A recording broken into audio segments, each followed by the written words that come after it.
Welcome to the Slop Temple. We pray this video helps. In this video, I will explain how to set up Marvel Champions. First, place the main scheme card in the middle of your play area. Each player then chooses a hero and their corresponding identity card. You'll also want to set up your hero's deck and prepare for your starting hand. Don't forget to place all the necessary tokens, like threat and damage counters, where everyone can easily access them. This gets the core game components ready for action. Next, it's time to introduce your formidable foe. Choose a villain and place their main scheme card in their designated area. Carefully assemble the villain's deck according to the specific scenario instructions, ensuring all cards are present.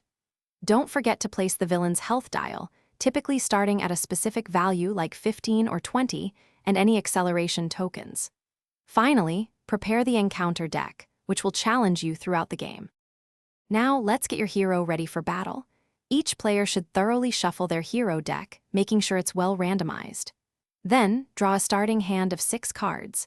You'll have the option to mulligan, discarding any number of cards and drawing replacements, but you can only do this once.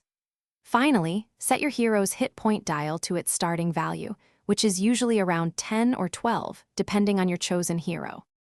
Almost ready to jump into the action. Clearly define the discard pile and play area for each individual player.